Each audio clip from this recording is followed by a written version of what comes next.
नमस्कार दोस्तों, स्वागत है आप सभी का आपके अपने चैनल ऑनलाइन एंड ऑफलाइन ज्ञान में। आप सभी जानते हैं BEL एक सेंट्रल डिपार्टमेंट है और ये जो है इस तरीके की जो हरकतें कर रहा है इस टाइम पर वो ITA वाले बच्चों के लिए कहीं पर भी वाजिब नहीं है। अभी रिसेंटली हाल ही में 10-12 दिन पहले आप लोगों ने एक वैकेंसी देखी होगी जो तमिलनाडु से आई थी, जिसमें वहाँ के एम्प्लॉयमेंट जो एक्सचेंज में रजिस्टर्ड बच्चे हैं उन्हीं को मौका दिया था। जब ये अप्रेंटिस निकालते हैं तब तो ये ऑल ओवर इंडिया को मौका दे देते हैं क्योंकि इन्हें भाई भीड़ चाहिए, काम करवाना है। लेकिन जब नौकरी की बात आती है तो किसी पर्टिकुलर एरिया को ये वैकेंसी निकाल कर दे देते हैं और ये कहीं पर भी ITA वाले बच्चों के लिए सही नहीं है।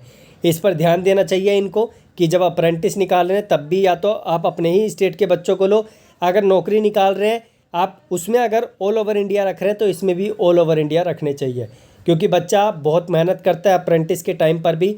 उसको जो है अप्रेंटिस करने का मकसद यही होता है कि जब वैकेंसी निकले तो हम इसमें अप्लाई कर पाएँ।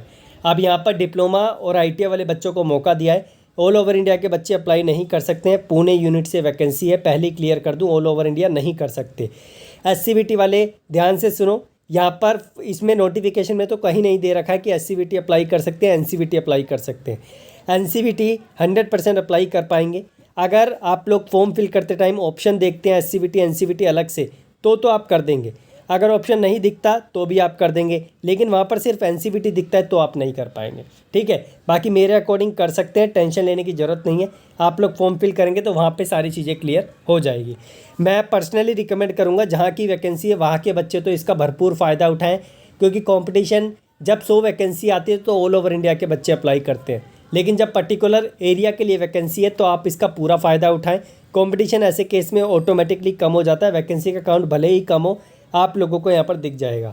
ठीक है, आप 100 लोगों से लड़ लो, ठीक है, 100 वैकेंसी पे लड़ लो ऑल ओवर इंडिया से, या 4 वैकेंसी पे लड़ लो अपने स्टेट से, तो बात ऑलमोस्ट वहीं पर आ जाती है। लेकिन अगर मैं फिर भी ओवरऑल देखूँ तो वैकेंसी का काउंट कम है। परमानेंट नौकरी है, टेम्पररी नहीं है। सेंट्रल का पूरा कंट्रोल रहेगा इस पर, स्टेट का कोई कंट्रोल इस पर नहीं रहेगा। आपकी सैलरी सेंट्रल से ही डिसाइड होकर आप लोगों को दी जाएगी।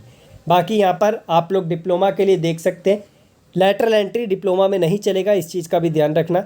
इलेक्ट्रॉनिक्स वाले बच्चे अप्लाई कर पाएंगे, मैकेनिकल के कर पाएंगे। 2-2 वैकेंसी है, कैटेगरी वाइज आप लोग देख सकते हैं, सैलरी स्ट्रक्चर देख सकते हैं। पहले आप लोगों को यहाँ पर 10,000 रुपये दिए जाएंगे, नीचे मैंशन भी है, और फिर आप लोगों को 6 महीने बाद जो परमानेंट बेसिस पे सैलरी होती है वो दे दी जाएगी।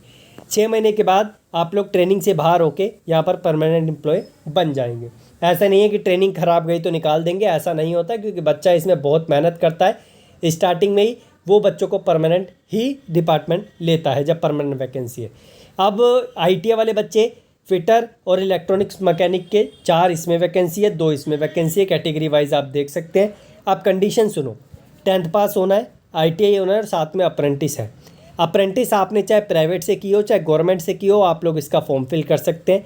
अब यहाँ पर इन्होंने मेंशन नहीं किया है कि BEL से अप्रेंटिस ही होने चाहिए, तो फॉर्म फिल करते टाइम क्लियर हो जाएगा। जैसे एक बार नेवल डॉकयार्ड के बच्चे परेशान हो रहे थे जब नेवी ट्रेड्समैन में वैकेंसी आई थी, क्योंकि डिपार्टमेंट ने वो चीज़ मेंशन नहीं करी थी। तो ये चीज़ फॉर्म फिल करते टाइम क्लियर हो जाएगी। वैसे ऑल ओवर इंडिया के बच्चे तो नहीं कर सकते, लेकिन जहाँ की वैकेंसी है वहाँ के आप लोग करो। ठीक है, बाकी यहाँ पर नीचे बढ़ते हैं, सैलरी स्ट्रक्चर आप लोग देख लो। एज दोनों कैटेगरी की 28 साल है, और यहाँ पर इंजीनियरिंग असिस्टेंट के लिए भी 28 साल है। 1/8/2023 के बेस पे आप लोग जो है रिलैक्सेशन वहीं के बच्चे पाएंगे जहाँ की वैकेंसी है। अब यहाँ पर एम्प्लॉयमेंट एक्सचेंज में रजिस्टर्ड मांगा ITA वाले बच्चों से भी और जो डिप्लोमा के हैं उनसे भी, लेकिन जो महाराष्ट्र के बच्चे हैं उन्हीं का रजिस्ट्रेशन यहाँ पर चलेगा। और जो रजिस्ट्रेशन है आप जानते हैं अदर स्टेट के बच्चे दूसरे स्टेट में नहीं करते हैं, क्योंकि वहाँ का डोमिसाइल मांगा जाता है। मेथड ऑफ सिलेक्शन डिप्लोमा का देख सकते हैं, सिलेबस ऑलमोस्ट सेम है, बस जो डिसिप्लिन है वो अलग अलग हो जाएगा।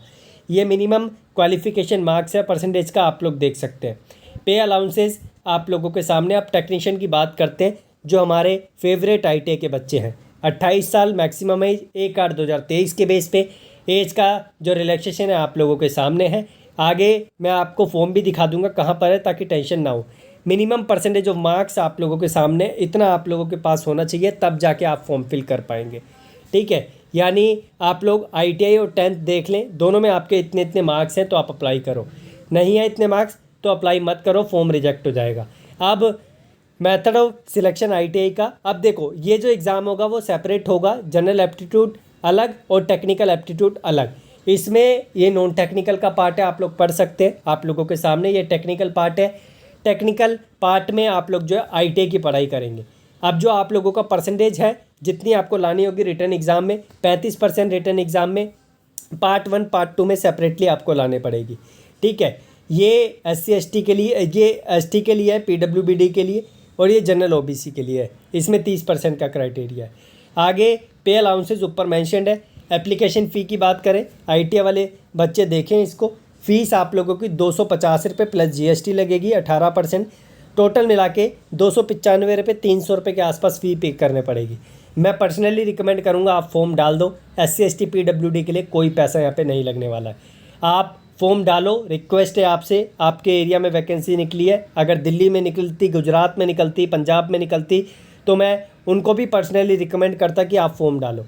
फॉर्म इसका चालू हो गया है, 25 तारीख तक आप लोग इसका फॉर्म फिल कर पाएंगे। 25 अगस्त तक आप लोगों के सामने डेट मेंशन्ड है। अब यहाँ पर मैं इसका ऑफिशियल साइट आपको दिखाता हूँ, सो दैट आप ऑफिशियल साइट पे भी चीज़ें देख सकें और अच्छे से वेरीफाई कर सकें। मैं एक ही लिंक दूंगा आपको इसका, ताकि आप निकाल सकें, और टेलीग्राम का भी दे दूंगा ताकि आप वहाँ से कनेक्ट हो सके। ये वाली वैकेंसी है, 3rd पॉइंट पे आपको दिख जाएगी, यहाँ से नोटिफिकेशन डाउनलोड हो जाएगा, यहाँ से आप अप्लाई कर पाएंगे। ठीक है, कुछ इंपॉर्टेंट चीज़ें हैं, अगर आपको कुछ देखना है तो आप लोग देख सकते हैं, आपके सामने। मेरी तरफ से इतनी जानकारी थी, लेकिन BEL को सेंट्रल गवर्नमेंट के अंडर आने के बावजूद इस तरीके की हरकत नहीं करनी चाहिए। ऑल ओवर इंडिया को मौका देना चाहिए, ताकि जो ITI वाले बच्चे अदर स्टेट से ITI करके बैठे हैं उनको कुछ फ़ायदा हो, क्योंकि उन्होंने ITI इसी पर्पज़ से की थी कि उनके लिए वैकेंसी आए तो वो कहीं पर भी ना छोड़ें। और मैं पर्सनली आपको रिकमेंड करूँगा कि जहाँ जहाँ पर वैकेंसी आती है ITI बेस की, आप अगर एलिजिबल हैं अप्लाई करो। क्या पता कि आपने जो पढ़ाई कर रखी है, अगर इस डिपार्टमेंट में क्वेश्चंस देखने को नहीं मिलते तो अदर डिपार्टमेंट में आपको वही पढ़ाई के क्वेश्चंस देखने को मिल जाए। ठीक है, बाकी जो इंपॉर्टेंट लिंक्स हैं मैं डिस्क्रिप्शन में दे चुका हूँ, आप एक नज़र मार लेना, नोटिफिकेशन निकाल लेना। कोई समस्या आती है तो कमेंट बॉक्स आपके सामने है, वो ओपन करके कमेंट कर देना। धन्यवाद।